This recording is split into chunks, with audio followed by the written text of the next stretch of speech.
Good morning. I hope we're all feeling well while we're stay homing.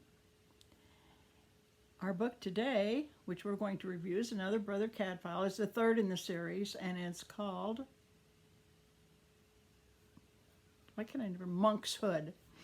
And monk's hood is, as some of you may know, it's an herb or a flower that is used, boiled down by Brother Cadfael, and it's used to rub into aching joints. So one of the clergy has rheumatism real badly, and he boils it down for him and they rub it into his joints. The problem with monk's hood is that it is also a poison, so you have to be very careful when you handle it, have on gloves, and this is the setting for our story. So a predominant businessman, Gervais Bonnel, has given his estate, beautiful home and everything, to the Abbey if they will house him and his family, give him a place to keep his horses or his horse, and feed him every day. They bring food from the Abbey cook. They're allowed their bread every day, wine, everything that they need is allowed.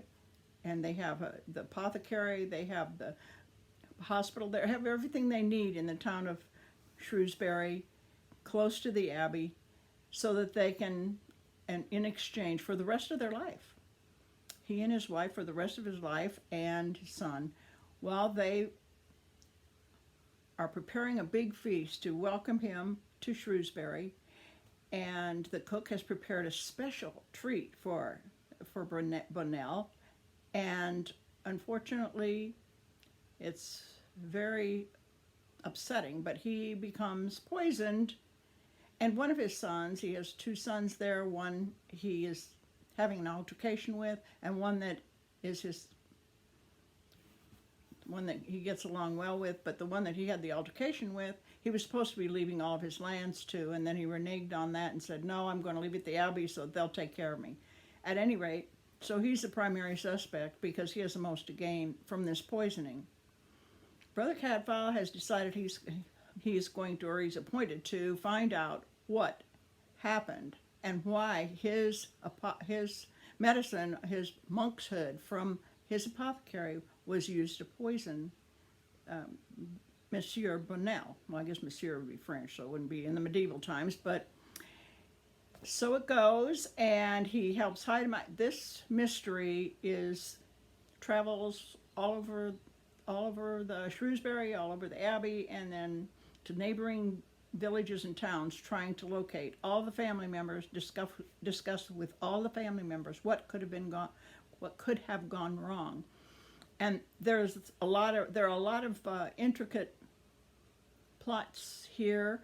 For example, his son and his son's, the relationship is difficult to describe. Sometimes one is a son and one is the uncle of the other, but they're both boys the same age. They look alike, very little difference. It's hard to distinguish between the two. They look like twins. And so this comes into play in trying to track down, while the king's men, yes, the king is not involved in this yet. They're trying to take care of it through the Abbey. So while the defenders of the monks and the monk and the Abbey are trying to find the culprit. And meanwhile, Brother Cadfael is scurrying around on his donkey, and he goes and visits other family members that live out of town and find out exactly what went on. And there's that kind of intrigue. Then there's also the intrigue that the mother of the boy who is accused of murder was his first love many years ago, before he was in the Holy Wars, and we get a little bit more history about Brother Cadfael and what his life was like before he joined the Abbey. It's very well paced. It's very interesting. It moves along with one. It seems like you just go, well, maybe, and then you go, and it just keeps traveling around. That's what they're supposed to do. And it's a medieval mystery, but it's a very interesting one that couldn't be written today in in with all the houses and structures we have today. But in those days, traveling by horseback, traveling by donkey, they could travel over distances. They could hide places. They could escape. So there are a lot of intrigues and a lot of places that someone can hide when they're looking for them. It's interesting. It's an interesting. I use that word too much, I know. One of the things in the back of the book, very back of the book, says, in the best-selling tradition of The Name of the Rose.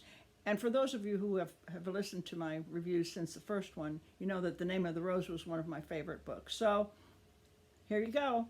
Enjoy it. Read it. This is the third Brother Cadfael, and I believe he did get some, that the author did get, Ellis Peters did get some awards and some accolades for this. She won a lot of accolades before she left this earth in the end of 1990s, I believe.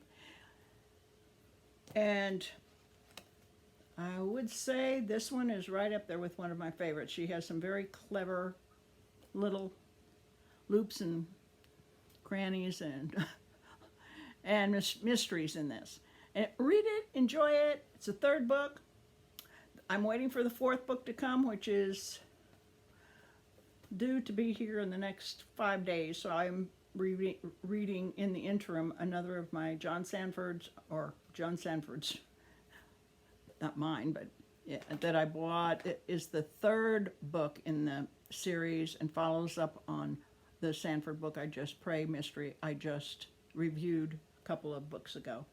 So we'll talk to you later. I'm running over my time, and thank you for listening and watching.